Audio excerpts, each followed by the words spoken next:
नमस्कार दोस्तों, आप सभी का स्वागत है अन्नपूर्णा क्लासेज में। यहाँ हम DFCCIL के लिए एक स्पेशल सीरीज लाए थे। मैथ्स के हर टॉपिक से हम 10 क्वेश्चन इंपॉर्टेंट क्वेश्चन कर रहे थे। तो आज चक्रवृद्धि ब्याज के करते तो देखिएगा। राम ने 4,000 रुपये की राशि 12.5% की दर से उधार ली, तो बताओ वह 2 वर्ष के बाद कुल कितनी राशि लौटाएगा। तो देखो यहाँ रेट कितनी मिल रही है हमारे को, 12.5%। अब देखो इस तरह के क्वेश्चन को करने के लिए देखो इजीली तरीका क्या होगा, इस रेट को आप फ्रैक्शन में बदलिए। तो रेट को जब भी हम फ्रैक्शन में बदलते हैं तो क्या करते हैं, 100 का भाग लगा देते हैं। तो 12.5 में आप 100 का भाग लगाओगे तो ये क्या आ जाएगा, 1/8। ठीक है, 1/8। तो इस 12.5% को हम फ्रैक्शन में 1/8 भी तो लिख सकते हैं। ठीक है, देखो सीधी सी बात है, इसको क्या क्या लिखोगे आप, 25/2%। अगर इसके अंदर मैं 100 का भाग लगा दूं तो ये क्या कटेगा, ये 4 बार कटेगा और ये नीचे 2 आएगा, तो ये क्या 1/8 ही तो होगा आपका। तो 1/8। अब इसका मतलब क्या होता है, ये तो हो जाता है आपके पास मूलधन, ये होता है आपके पास कंपाउंड इंटरेस्ट, चक्रवृद्धि ब्याज। देखो 8 रुपए की राशि पर 1 साल के लिए 12.5% की दर से अगर चक्रवृद्धि ब्याज लगेगा तो कितना लगेगा, 1 रुपये लगेगा, सीधी सी बात है। तो यहाँ अमाउंट टोटल कितना हो जाएगा, ये हो जाएगा 8 तो मूलधन और 1 उस पर क्या इंटरेस्ट, तो कितना हो जाएगा टोटल 9 रुपये हो जाएगा। मतलब क्या हो रहा है, 12.5% की दर से पहले साल में, ठीक है, फर्स्ट ईयर में क्या हो रहा है, 8 रुपये की राशि कितनी हो रही है आपके, 9 रुपये हो जाती है। ठीक है, इसी तरीके से 2 वर्ष की बात कर रहे हैं तो सेकंड ईयर में भी क्या होगा आपके, सेकंड ईयर में भी क्या हुआ होगा आपके, 8 रुपए की राशि कितनी हो गई होगी, 8 रुपए की जो 8 रुपए की राशि 9 हो गई होगी। अब देखो दोनों ईयर का हमारे को निकालना है ना, तो हमको क्या करना पड़ेगा, इनको मल्टीप्लाई कर लो। इसे 3 का होता है तो 3 बार मल्टीप्लाई करते हो तो क्या 8 8 64 और ये कितना हो जाएगा, 9 9 81। मतलब 2 साल के अंदर 12.5% की रेट से 64 रुपये कितना हो जाता है, 81 रुपये हो जाते हैं। ठीक है, 64 रुपीज 84 रुपीज हो जाते हैं। लेकिन एक्चुअल में हमको वैल्यू क्या दे रखी, 4,000 रुपये दे रखी है। मतलब टोटल जो हमारे को ये मूलधन की वैल्यू क्या दे रखी है, 4,000। तो इस तरह के क्वेश्चन में देखो फायदा क्या होता है, आपको मूलधन, चक्रवृद्धि ब्याज या मिश्रधन, तीनों में से कोई भी एक अमाउंट भी दिया हो तो आप दोनों चीजें इजीली अदर निकाल सकते हो। तो देखो ये कितना गुना हो जाएगा आपके पास, 4,000 जो है 64 का कितना गुना है, तो 4,000/64। देखो इसको सबसे पहले 4 से काटिए, क्या कटेगा, 1000 बार कटेगा। ये कितनी बार कटेगा, 16। वापिस इसको काटोगे कितनी बार कटेगा, ये 4 से काटिए 250/4। वापिस काटो कितना, 125/2। तो ये कितना है, 125/2 गुना है। इस तरीके से 81 भी 81 ना होके क्या होगा, 125/2 गुना होगा। तो निकाल लीजिए, 81 इंटू 125/2 क्या होगा आपके पास। देखो 125 को 80 से मल्टीप्लाई करते हैं तो सीधा 10,000 आता है। तो ये क्या हो जाएगा आपके पास, 10,125/2। ठीक है, तो अब ये अमाउंट क्या निकल के आ जाएगा हमारे पास, 5,062.5 रुपये। मतलब कितना रुपए लुटाएगा वो, 2 साल बाद 5,062.5 रुपये लुटाएगा। और ये क्या हो जाएगा, हमारा आंसर हो जाएगा। अगले क्वेश्चन पे चलते हैं। 6,000 रुपये का 10% चक्रवृद्धि ब्याज की दर से 2.5 वर्ष का चक्रवृद्धि ब्याज बताओ। अब देखो यहाँ 2.5 वर्ष आ गया, इसको कैसे करोगे। तो देखो सबसे पहले देखो 10% की रेट फ्रैक्शन में बदलोगे, क्या आएगा, 1/10। मतलब 10 रुपये का जो मूलधन है, 10 रुपये का जो प्रिंसिपल है, वो उस पर CI कितना लगेगा, 1 रुपये लगेगा CI। और टोटल अमाउंट क्या हो जाएगा आपके पास, 11 रुपये हो जाएगा। 10% की रेट से अगर 10 रुपये अगर हमारा प्रिंसिपल है तो 1 रुपये का उस पर CI लगेगा और टोटल अमाउंट कितना हो जाएगा, 11 रुपये। मतलब फर्स्ट ईयर में क्या होगा आपके पास, 10 रुपये की जो राशि होगी वो कितनी हो जाएगी, 11 रुपये। इसी तरीके से सेकेंड ईयर में भी क्या होगा आपके पास, 10 रुपये की राशि जो होगी वो कितनी हो जाएगी, 11 रुपये। ठीक है, लेकिन अब देखो, अब यहाँ हाफ ईयर का आ रहा है। अब यहाँ 2 साल का तो हमने ये ले लिया, अब हाफ ईयर का कैसे करेंगे। देखो एक चीज बताओ, अगर 10% की रेट है तो जब हम 6 माह का निकालते हैं, हाफ ईयर का निकालते हैं तो क्या करते हैं, रेट को आधा करते हैं ना। तो क्या हो जाता है, 5%। मतलब आधे साल के लिए 5% रेट हम लेंगे। तो 5% को अगर आप फ्रैक्शन में बदलोगे तो क्या हो जाएगा, 1/20। मतलब इधर क्या हो रहा है, इधर 20 का अमाउंट, 20 का प्रिंसिपल, 1 CI उस पर, तो टोटल अमाउंट कितना हो जाएगा, 21। मतलब 20 का 21 हो जाता है। तो देखो 10% की रेट से 6, मतलब हाफ ईयर के लिए क्या होगा, मतलब ये हाफ ईयर के लिए क्या होगा, ये क्या हो जाएगा, 20 रुपए की राशि आपकी कितनी हो जाएगी, 21 हो जाएगी। तो टोटल निकाल लीजिए, 2.5 साल बाद कितना होगा, 10 इंटू 10 100, 100 इंटू 20 कितना हो जाएगा, 2,000। मतलब 2.5 साल के अंदर 10% की रेट से 2,000 की राशि कितनी हो जाएगी, 11 इंटू 11 121। 121 को आप जब 21 से मल्टीप्लाई करोगे तो क्या आ जाएगा, ये 1 2 1 इंटू डबल कर लो 2 4 2, तो क्या हो जाएगा 1 4 5 2 2 5 4 1। अब देखो दिया क्या हमारे को, मूलधन दिया हुआ 6,000, 2,000 और 9 के कितना है, 6,000, कितना गुना, 3 गुना। तो ये भी क्या हो जाएगा, ये भी 3 गुना हो जाएगा। तो 3 गुना कितना हो जाएगा, ये 2 4 2 5 4 1 का 3 गुना कर लिए 3, 3 चौक 12 का 2, हासिल ऊपर 1, 3 5 15 1 16 का 6, हासिल ऊपर 1 7। तो देखो कितना टोटल अमाउंट कितना मिल गया हमारे को, 7,623। अब देखो 6,000 रुपये का प्रिंसिपल 7,623 हो गया, मतलब सीआई टोटल कितना मिला होगा, माइनस कर लीजिए 1,623, और ये क्या हो जाएगा हमारा आंसर हो जाएगा। मतलब टोटल सीआई कितना बनेगा हमारे 1,623 रुपए। आप सोच रहे होगे कि टाइम लग रहा है इस मेथड से, लेकिन नहीं लगेगा। जब आप खुद से क्वेश्चन सोल्व करोगे ना, बहुत इजीली क्वेश्चन सोल्व होंगे। अभी समझाने में टाइम जा रहा है, इतना टाइम नहीं लगेगा आपको करने में। 8,000 रुपये की राशि 12% चक्रवृद्धि ब्याज की दर से 9 माह के लिए उधार दी जाती है, ठीक है। यदि ब्याज की शर्त त्रैमासिक हो तो सीआई बताइए। अब देखो ये जो रेट है ना हमारी, ये वार्षिक है, और हमारे को देखो काउंट क्या करना है, क्वार्टरली करना है, मतलब त्रैमासिक करना है। तो रेट में क्या करेंगे हम, 4 का भाग लगाना पड़ेगा ना, क्योंकि एक साल में कितने होते हैं 12 महीने, और हर 3-3 महीने में हमारे को काउंट करना है, तो कितनी 4 बार काउंट करेंगे। तो रेट क्या हो जाएगी हमारा, तो रेट में 4 का भाग लगाना पड़ेगा। तो रेट क्या निकल के आ जाएगी 3%। और 9 माह के लिए उधार दी जाती है, तो 9 माह में कितनी बार काउंट करना पड़ेगा हमारे को सीआई, 3 बार, ठीक है। हर 3-3 महीने में काउंट करेंगे तो कितनी बार, 3 बार काउंट करना पड़ेगा। तो देख लीजिए 8,000 रुपये, देखो इसको मैं ट्री मेथड से करता हूँ। 8,000 रुपये के लिए सबसे पहले 3% की दर से कितना ब्याज होगा फर्स्ट त्रिमाही में, ठीक है। फर्स्ट वाली त्रिमाही में कितना ब्याज लगेगा, 8,000 का 3% निकालो, 8×3=24, मतलब कितना 240 रुपये, ठीक है। फिर सेकंड तिमाही में कितना लगेगा, 240 तो लगेगा, लेकिन वापस इस 240 का भी तो 3% लगेगा। तो 240 का 3% कितना हो जाएगा आपके पास, 240 इंटू 3/100, 1 0 से 1 0 कटेगा, 24 इंटू 3 कितना हो जाएगा आपके पास, 24 इंटू 3 कितना होगा आपके पास 72।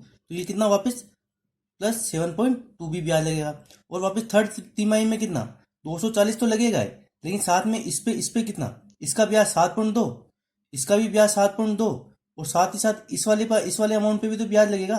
तो इस 7.2 का वापस 3%, ठीक है। तो यहाँ से ये पॉइंट हटाओ, 1 0 नीचे आ जाएगा। 72 को 3 से मल्टीप्लाई करोगे, 7×14=21, तो कितना आ जाएगा 216। तो ये कितना आ जाएगा 0.2166। अब इनको जोड़ लो, ये सब कितने हो रहे हैं, ये तो कितना हो जाएगा 240 कितना हो जाएगा आपके पास, ये तो हो जाएगा आपके पास 720, ठीक है। ये कितना हो जाएगा 7.2।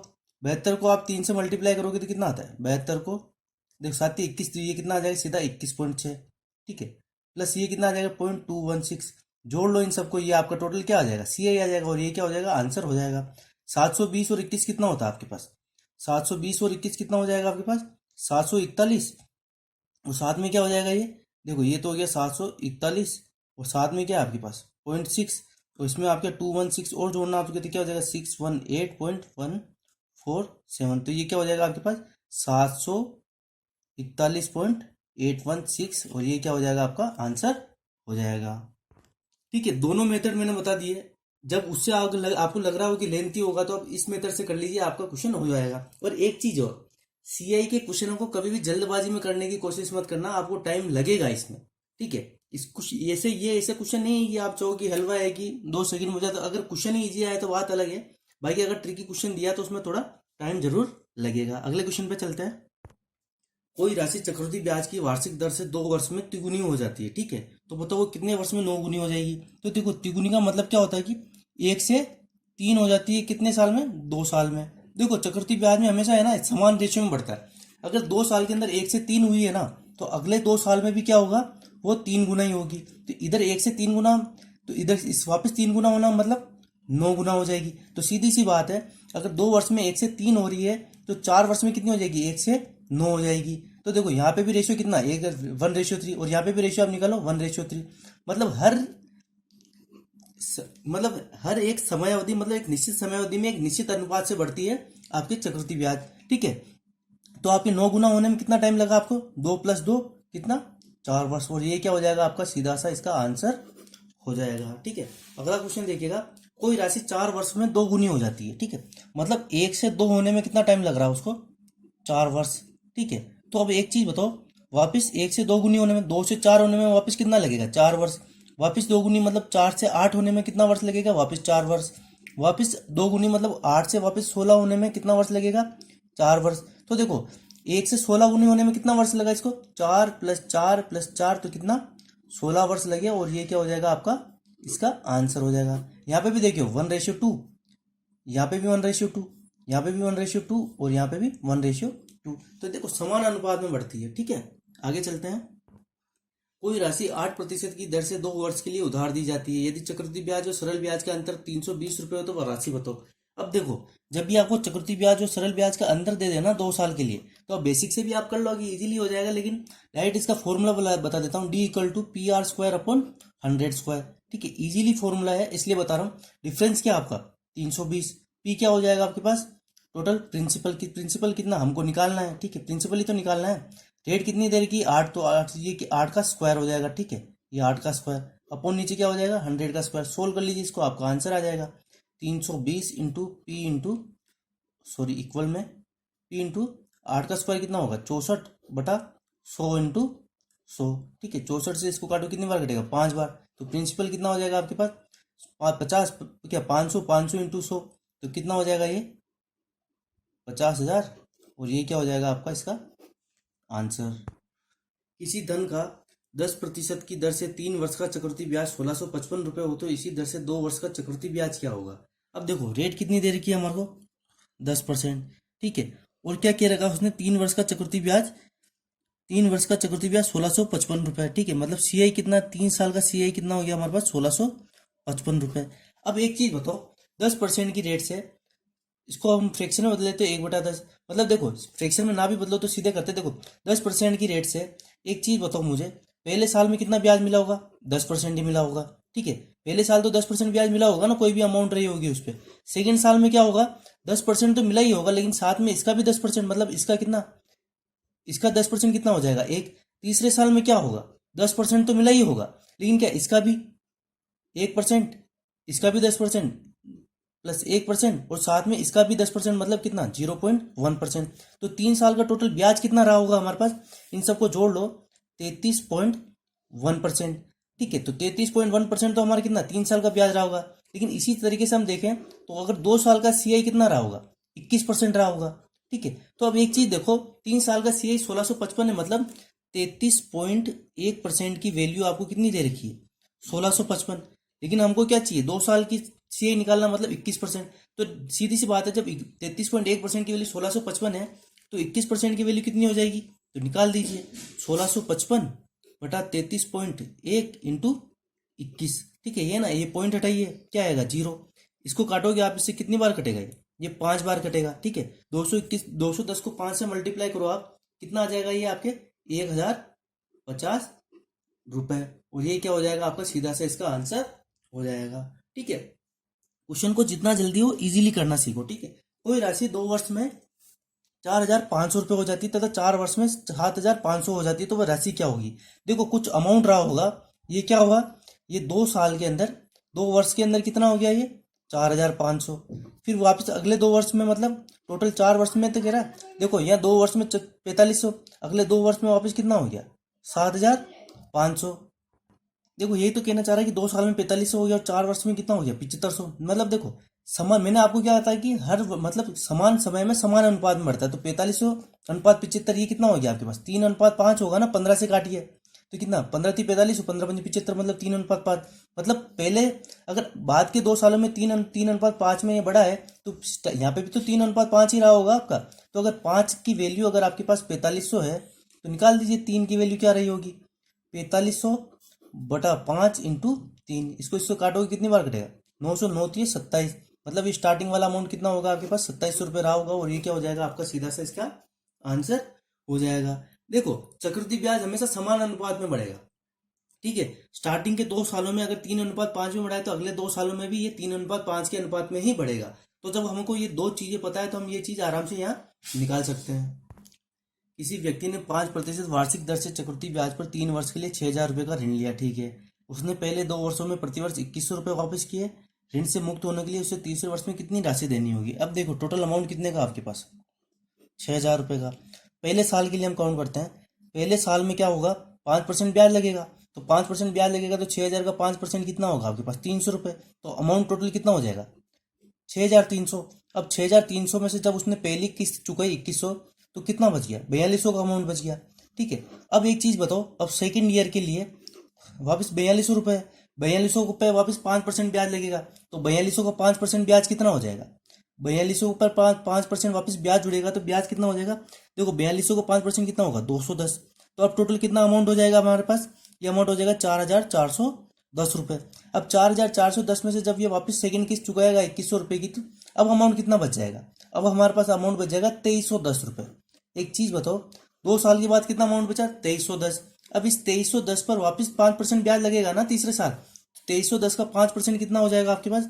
ये हो जाएगा आपके पास 115.5।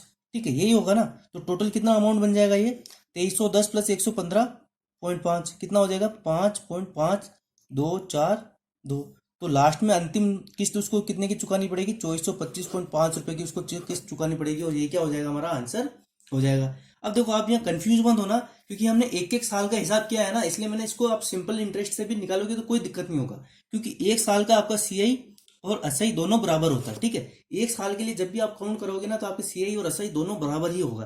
पहले साल का हमने हिसाब किताब कर दिया, 6,000 का ब्याज कितना लगा होगा? 300 रुपये। अमाउंट मिला होगा 6,300 टोटल। 2,100 रुपये की राशि चुका दी तो बचा कितना? 4,200। फिर वापस सेकंड साल के लिए जब हम ब्याज काउंट करेंगे 5%, तो कितना बनेगा? 4200 का 210 रुपये। टोटल अमाउंट कितना हो गया? 4,410। इसमें से वापस हमने दूसरे साल 2,100 रुपये चुका दी तो बचे कितने? 2,310। अब 2,310 पर वापस 5% ब्याज लगेगा ना तीसरे साल में, तो ये कितना? तीसरे साल में 115.5 रुपये ब्याज लगा होगा। इसका 2,310 का 15% निकालोगे तो ये टोटल कितना अमाउंट हो जाएगा? 2,425.5। तो 2,425.5 रुपये चुका कर वो क्या करेगा? हिसाब किताब क्लियर कर देगा। ठीक है।